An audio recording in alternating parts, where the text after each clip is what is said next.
"Over here," calls the voice at last, an echo from my long-forgotten past. My heart misfires. I stand there winded, frozen in the light. I'm blinded by the blaze of ifs and buts. "Magpie, is that you?" She nails a spike of ice into my guts. This time, I'm following the rails buried in the ornamental slabs where the stone carts once rolled, by the soft slap of the waves, licking the crabs against the quay. Fork off into a doorway. I enter here, an arcade of jittering lights and electromanic music, a portal to pleasure and to penury. From the sea light into shade, push past and out the other side into a street, busy with pubs and bars and cafes, galleries and trinket shops, and crowded with people living a life. I have travelled from here to now, the same place but a different place, the same time but a different time. Here, a woman met a colleague from the office, someone she had sat face to face in the shade of the weeping fig for 15 years. All the same, by the waters of the cooler they had sat down and wept, and kissed where the copy of paper is kept. But now she cannot recollect his name, because she has slipped out of her face, and they have slipped into the wrong space.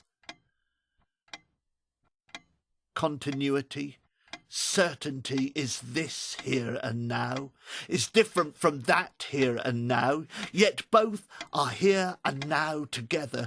Sometimes I click backwards and forwards with the ease of clicking a switch. Now I am here in the light, now I am here in the dark.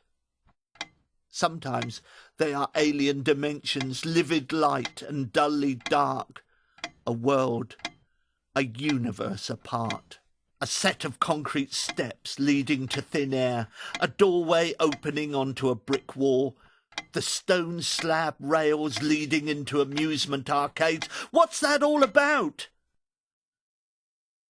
A dislocation between expectation and reality, between hope and farce, between planning and tragedy, between infatuation of the late night and the grey light as night fades, between here and now, between there and then, between how and when.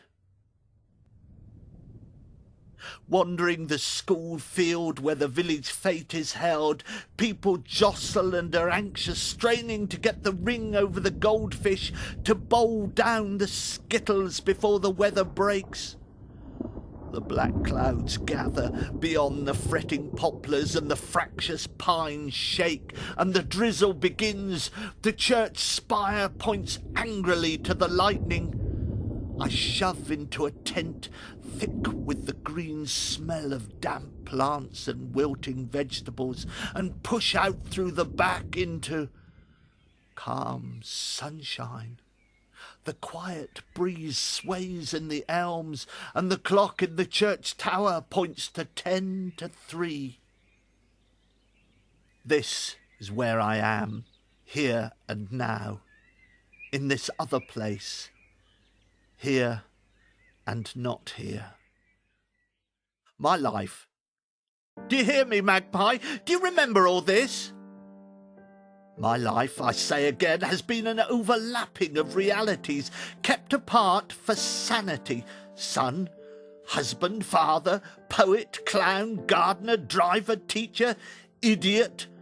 When the interleaves stick together, when I have looked down through the transparent layers, the overlays of different accents, histories, learnings, stupidities that had held my life in thrall, and all the other days of self-cheating, then I see a shadow of myself, something blue and distant, fleeting, that I can hardly make out and no one else can see at all.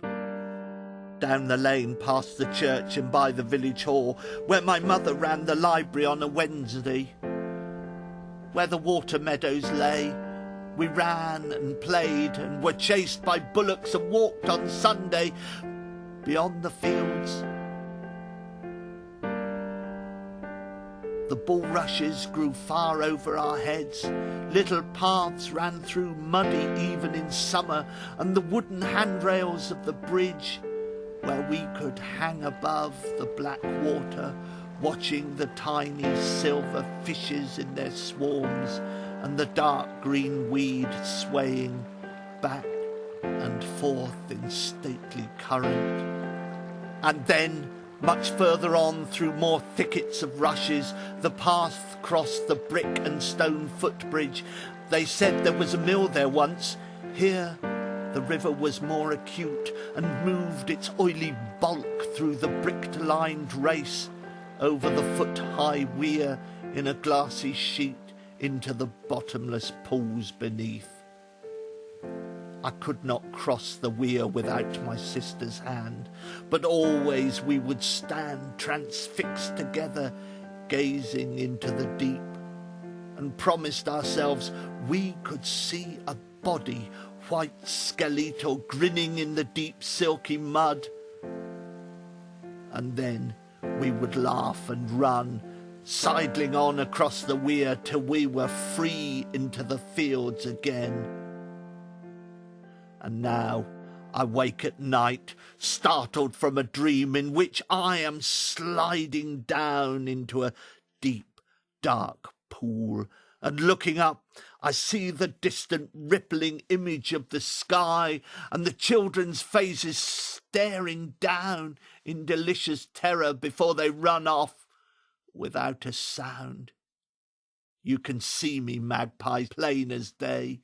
You can understand this dimensional thing, how two things can be the same thing, how one thing can be two things in different realities. Love can be hate the morning after.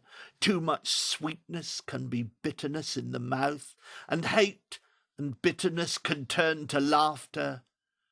You can understand how the hidden things are, what the hidden meanings mean.